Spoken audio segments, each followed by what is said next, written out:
Chers amis, bonsoir. On va parler d'un sujet qui nous tient tous à cœur puisque il revêt peut-être une forme d'attachement charnel plus que d'autres sujets quand on évoque l'écologie ou l'environnement, c'est la question des sols, la terre. Et oui, la terre ne va pas si bien, c'est ce que disent beaucoup de lanceurs d'alerte, d'associations écologistes qui s'alarment et qui nous disent que la santé des sols doit être prise plus au sérieux.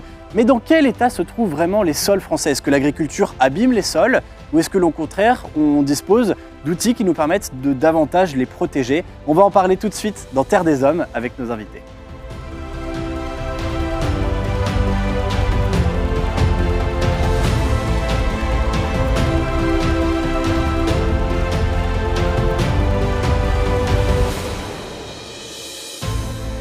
Avec moi ce soir, dans Terre des Hommes, j'ai le plaisir de recevoir Géraldine Wessner. Bonsoir. Bonsoir. Géraldine, vous êtes rédactrice en chef au Point, spécialiste des sujets d'environnement, d'écologie. Et d'ailleurs, souvent ceux qui suivent ces sujets vous connaissent bien puisque vous avez l'habitude de porter la plume dans la plaie. Alors, Géraldine, je vais le dire un petit peu ce soir, vous êtes en quelque sorte mon antidépresseur. C'est vrai, parfois quand on lit l'actualité, quand on lit les publications de certaines ONG, certains lanceurs d'alerte, on a l'impression que tout va mal et que le monde va disparaître. Moi, c'est à titre personnel un peu une forme d'éco-anxiété que j'ai de temps en temps. Et après, je lis les articles du Point qui sont souvent très détaillés, très aboutis. Vous citez beaucoup de scientifiques, d'études précises. Et quand je lis Géraldine Wessner, je me dis peut-être que ça va un peu mieux que ce que l'on croit. En tout cas, vous essayez d'apporter ces nuances, c'est pour ça que votre rôle est précieux. Et en même temps, forcément, on va aussi vous challenger, vous confronter d'autres chiffres, d'autres formes de discours pour que vous puissiez nous aider à y voir clair. Est-ce qu'il faut ou pas s'inquiéter? Et à vos côtés, pour vous épauler dans cette discussion, j'accueille Charles Vory. Bonsoir Charles. Bonsoir. Alors Charles, vous êtes en charge d'un programme consacré à la santé des sols, c'est dire si ce sujet vous tient à cœur et si vous le prenez au sérieux, quelles que soient par ailleurs les nuances qu'on peut apporter sur le diagnostic. Vous dites qu'il faut se relever les manches, qu'il y a des choses à faire. Vous le faites au sein donc, de cette entreprise Syngenta et vous conduisez ce programme aussi en qualité d'ingénieur agronome. Donc vous allez nous apporter aussi cet éclairage scientifique dont on a besoin bien sûr pour parler précisément de sujets qui nécessitent vraiment de prendre du recul. Et du recul, on va en prendre justement, parce que pour parler de la santé des sols, j'aimerais qu'on commence peut-être par se pencher sur un chiffre qui, à titre personnel, m'a préoccupé ou m'a interrogé. Je le lisais au printemps dernier, c'est une étude qui a été publiée par la revue Nature. Ça s'affiche derrière nous, 10% des sols européens sont dans un état dégradé. Alors, évidemment, quand on lit ça, on s'inquiète et on se demande si, tôt ou tard, on ne va pas se retrouver confronté à des sols agricoles. Vous savez, c'est cette inquiétude, des sols morts, qui ne donne plus rien ou plus rien ne pousse, avec cette image un peu de film d'anticipation catastrophiste où la terre est sèche, aride et elle ne peut plus nous nourrir, ce qui est peut-être la première chose de ce qu'on lui demande. Alors 10% des sols européens, c'est pas négligeable et vous allez voir que pour faire ce calcul, parce que la dégradation des sols c'est encore une idée un peu abstraite, les scientifiques de la revue Nature se sont appuyés sur une douzaine de critères très précis. Qu'est-ce qu'on mesure quand on parle de la santé des sols? On mesure l'érosion hydrique, l'érosion éolienne, donc les vents, la pluie, la façon dont ça va participer à éroder les sols. On mesure la perte de carbone organique, c'est-à-dire vraiment la quantité de matière organique présente dans le sol qui permet de nourrir les cultures. La salinisation du sol, c'est qu'une partie des 12 critères qui ont été utilisés par les scientifiques. On regarde l'acidité, le compactage du sol, le déséquilibre des nutriments, la pollution aussi par les produits phytosanitaires. On va en parler ce soir, j'en suis sûr. La pollution par des métaux lourds, la dégradation, la diminution aussi des eaux souterraines, l'aridité. Vous voyez, sur chacun de ces critères-là, les scientifiques se sont penchés vraiment sur des mesures précises. Et ils ont été capables de dire quels sols sont dans un bon état au point de vue d'un critère, dans un mauvais au point de vue d'un autre, et au global, quelle est l'impression qui s'en dégage. Et alors, pour vous le dire et pour vous donner quand même quelques résultats, on a des pays qui s'en sortent mieux que d'autres. Et on voit qu'au rang des pays qui sont les plus inquiets par la question des sols, il y aura bien sûr des pays secs, l'Espagne, l'Italie, des pays du Sud, la Grèce, mais aussi la France qui arrive en 5e position de ce classement. Alors la question, je vous la pose ce soir très simplement, parce que c'était aussi l'objet d'un article que vous avez publié, Géraldine, il y a seulement quelques jours dans Le Point, est-ce que les sols français sont morts? Je vous la pose, est-ce que les sols sont morts ou s'ils ne sont pas morts, est-ce qu'ils sont dans un état inquiétant? Alors, les sols ne sont pas morts. Un sol mort, par définition, c'est un sol dans lequel il n'y a aucune vie. Et ça n'existe pas en France. Il faut s'enlever cette idée de la tête. Dans un gramme de sol, il y a quelques milliards de bactéries. Donc voilà, il n'y a pas de sol mort. Est-ce que la situation est dramatique? Pas du tout. Est-ce que tout va bien? Pas du tout non plus. C'est vrai que vous avez donné un chiffre de 10% des sols dégradés à l'échelle européenne, publié dans Nature. C'est concordant avec ce qu'on sait à peu près de la France, où la proportion de sols dégradés est un peu plus élevée, de l'ordre de 20%. Après, ça dépend de ce qu'on mesure. Quand on mesure la quantité de masse de biodiversité dans les sols. C'est préoccupant, mais l'avantage en France, c'est qu'on connaît très bien la situation, on la mesure, ce qui n'est pas le cas ailleurs dans le monde, et qu'on a vraiment des outils pour agir. Alors justement, ça vous nous dites, en France, on connaît bien la situation. Et moi, j'ai le souvenir d'une conversation qu'on avait déjà eue, Charles Vaury, en réalité. C'est que, en fait, cette connaissance, il faut aussi qu'elle soit accessible. C'est-à-dire qu'il faut que les études qui permettent de déterminer très concrètement la santé d'un sol, eh bien, par exemple, elles soient connues des agriculteurs qui exploitent. C'est-à-dire que, est-ce que cette information, elle est suffisamment à la portée de chacun pour qu'on puisse mettre en place aussi les bonnes décisions. Et peut-être, et je vais vous reposer aussi la question par là, d'abord, qu'est-ce qu'on regarde quand on regarde si un sol est en bonne santé? Qu'est-ce que doit se poser comme question un agriculteur qui possède une parcelle pour savoir si son sol va produire par exemple des bons rendements? Alors, je pense que la première question de est-ce qu'on connaît bien nos sols est primordiale. Effectivement, pour faire un bon pronostic, il faut un bon diagnostic. Ça, c'est essentiel. Et aujourd'hui, on connaît les sols par des moyennes. Je pense que les chiffres que vous avez présentés sont des moyennes. Or, on peut avoir un pied dans l'eau et un pied sec, c'est pas pour autant qu'on est ni humide, ni trempé, ni au sec. C'est important d'avoir des connaissances fines des sols. Et il n'y a pas un seul sol en France. Il y a une multitude de sols. Donc, il va falloir regarder certains paramètres. Vous en avez parlé tout à l'heure, les taux de matière organique, certains paramètres de nutrition, certains paramètres de capacité de retenir l'eau, certains paramètres de composition physique, de compaction, par exemple. Et qu'est-ce que ça va avoir comme impact sur la production des cultures? Ce qui est important, c'est de regarder le sol, non pas sur des paramètres mathématiques mesurés dont on fait des moyennes génériques, c'est sur la capacité du sol à rendre un service. Et je pense qu'on va en parler ce soir, c'est comment est-ce que le sol peut rendre service finalement à l'agriculteur bien sûr, mais à l'humanité tout entière. Et alors justement, les agriculteurs, forcément, ils demandent des services différents. Ce n'est pas la même chose si, par exemple, on parle d'un sol qui est cultivé pour produire des céréales. Et alors, ce que je vois, par exemple, dans l'étude que vous avez rappelée dans l'article du Point, c'est que la viticulture, en particulier, s'inquiète. C'est-à-dire que les viticulteurs, eux, se disent, là, on n'est plus sur 10%, on est sur au moins 20% des parcelles qui sont dans un mauvais état, c'est-à-dire, en fait, des parcelles qui vont produire moins de rendement, moins de raisins dans les années à venir. Donc là, en fait, on voit qu'il y a une inquiétude circonstanciée sur certaines parcelles, certains domaines agricoles en particulier. Mais à mesure que la connaissance progresse, on s'est aperçu de tous les services écosystémiques que rendaient les sols. C'est-à-dire que ce n'est pas simplement un support de culture qu'il suffirait de travailler suffisamment pour qu'il nous donne les plus hauts rendements. Ça filtre l'eau, ça stocke le carbone et dans un contexte de réchauffement climatique, il rend aussi de plus en plus de services. On a vu là cet hiver des inondations très violentes, ça a accentué l'érosion sur les sols notamment qui étaient trop compactés, qui étaient pour donner un ordre de grandeur, les organismes vivants dans les sols, ils stockent aussi de l'eau. Et les agriculteurs qui avaient des sols en bonne santé ont subi moins d'inondations, ont eu des impacts moins violents sur leur rendement. Donc c'est vrai que tout le monde s'y intéresse beaucoup.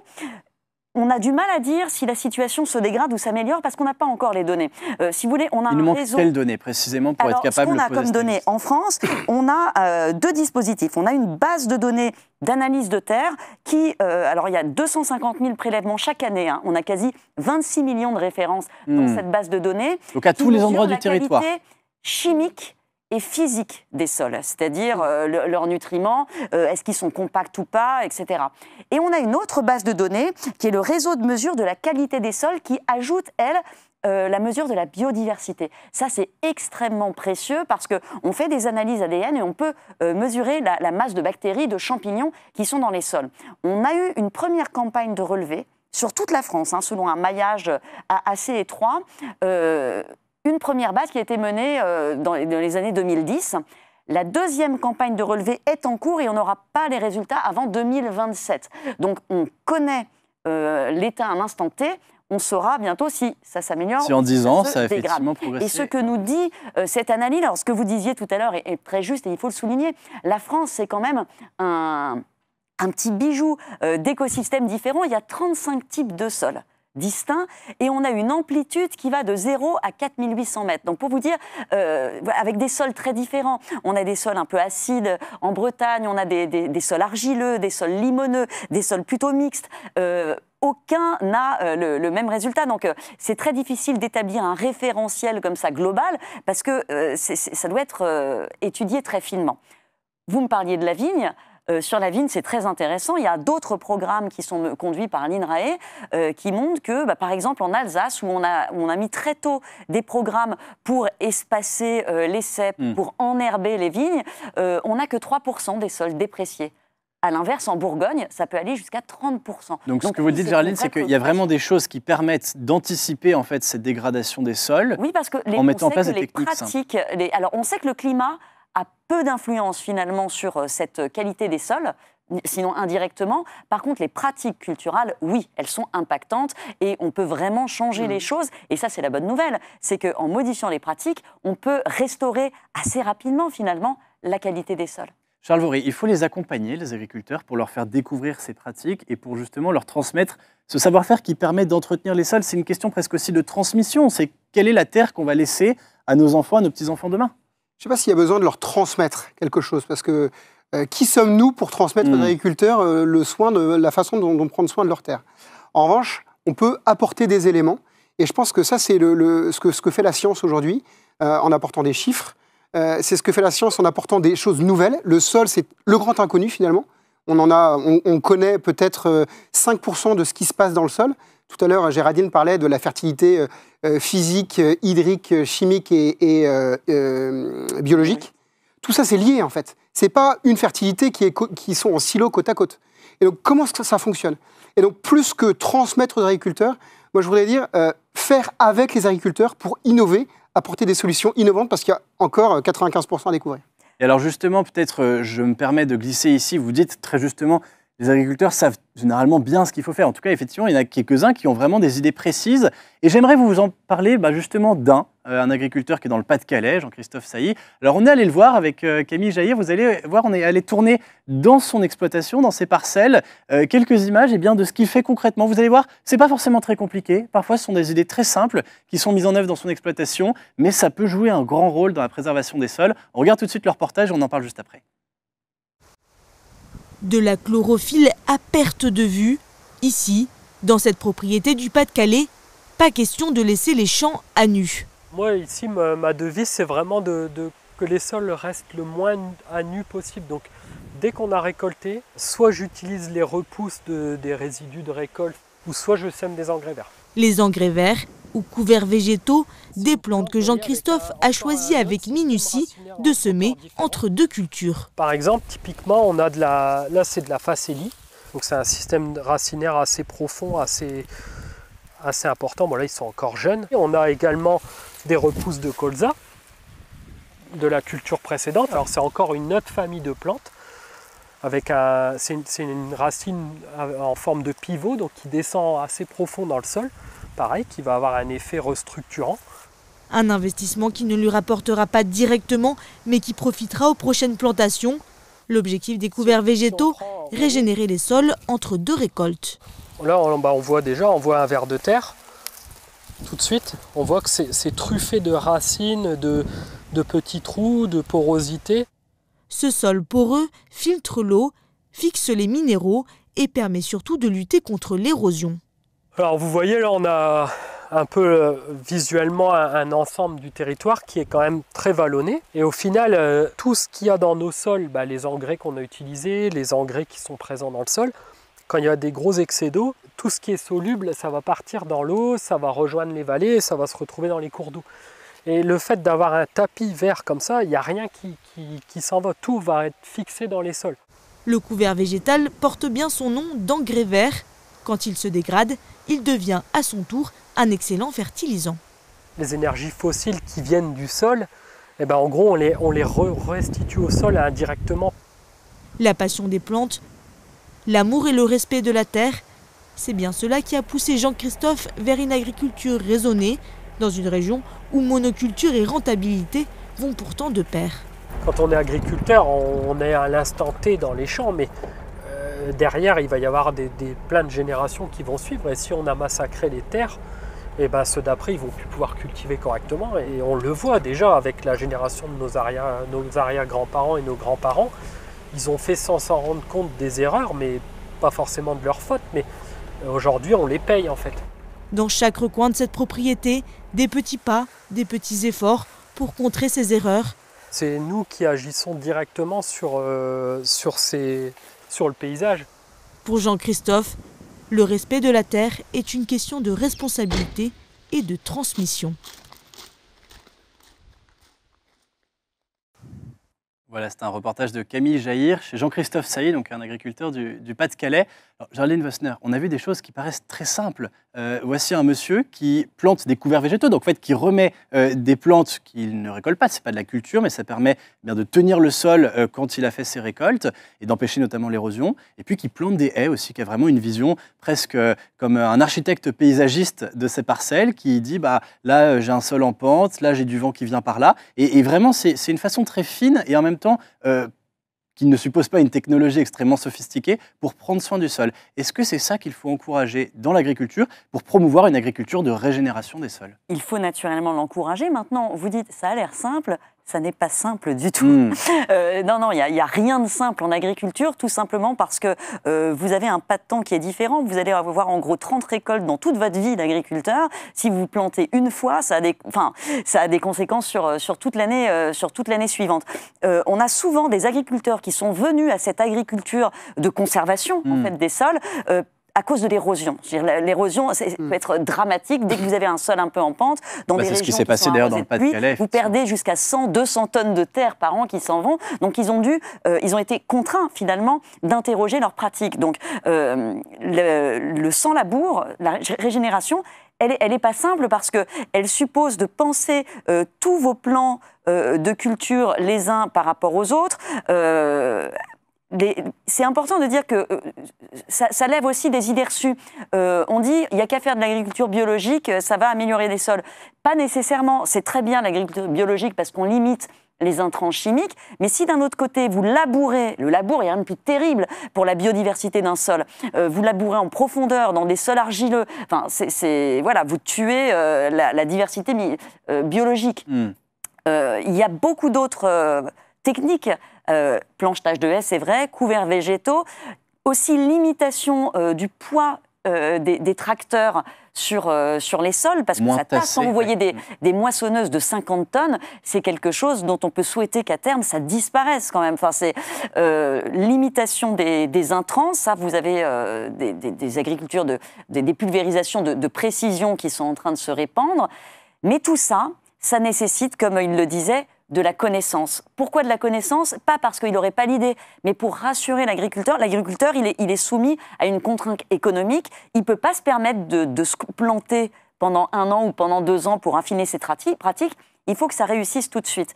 Et cette connaissance fine agronomique va lui donner une confiance qui lui permettra d'expérimenter des choses. Et on voit que ces pratiques-là se répandent quand même de plus en plus chez les jeunes agriculteurs qui ont une formation aujourd'hui, qui ont même très axée sur ces nouveaux enjeux. Et on peut le dire aussi, c'est que M. Sailly, il est accompagné en fait par Airswarm, qui est une structure aussi qui fait contribuer à la fin ceux qui vont acheter les récoltes. C'est en fait les grands groupes agroalimentaires. Et en leur disant, voilà, vous allez aider un agriculteur à faire ces techniques et peut-être aussi on va lui rapporter, nous, en l'occurrence Airswarm ou d'autres organismes, une connaissance. Mais parce qu'à la fin, en fait, c'est tout un circuit de valeurs qui s'y retrouve aussi. Charles Vaury, vous êtes d'accord avec ça? Il faut accompagner dans leur connaissance les agriculteurs, vous l'avez un petit peu dit, pour valoriser les bonnes méthodes aux bons endroits. C'est ça, c'est vraiment trouver un bon ajustement, un problème, une terre donnée, une solution précise. Alors je pense qu'il y a l'accompagnement des pionniers. On a vu, M. Sailly est un pionnier, clairement. Il y a aussi l'accompagnement de tous les agriculteurs. Il ne faut pas les oublier. Et il y a 10% de pionniers, il y a les 90% restants. Comment est-ce qu'on fait pour les accompagner sur le terrain concrètement en leur offrant des solutions simples à mettre en œuvre qui les aident à progresser vers ce but ultime de l'agriculture régénératrice? Moi, j'ai juste 3 innovations à vous citer. La première, c'est un scanner de sol. Connaître son sol, on l'a dit tout à l'heure, faire un bon diagnostic. C'est important de le voir à l'échelle de la parcelle et non pas à l'échelle d'une analyse faite tous les 5 hectares. Pour bien connaître où sont mes problématiques de matière organique, où sont mes problématiques de manque de potassium, par exemple. La deuxième innovation, ça pourrait être un biostimulant. Un biostimulant, c'est un produit naturel qu'on va apporter à la parcelle, par exemple une bactérie fixatrice d'azote qui va aider à fixer l'azote de l'air. Et là, vous allez mettre en œuvre exactement ce que disait l'agriculteur tout à l'heure, des processus naturels pour que la plante se développe mieux avec moins d'engrais de synthèse. Donc c'est très positif. Et la troisième, ça peut être un exemple de pratique qui a été un peu évoqué à mots couverts, mais c'est ce qu'on appelle en bon français le relais cropping, une culture en fait directement liée après l'autre culture. Ça peut être un couvert végétal ou une autre culture, comme du soja, qui est implantée avant la récolte d'une céréale. Et on va avoir la culture qui va se développer immédiatement derrière la récolte. Et donc, on va avoir comme ça un sol qui ne sera jamais nu et qui, pour autant, va permettre à l'agriculteur de dégager un double revenu. C'est ce qui se fait souvent au Brésil. Au Brésil, il y a 2 cultures par an.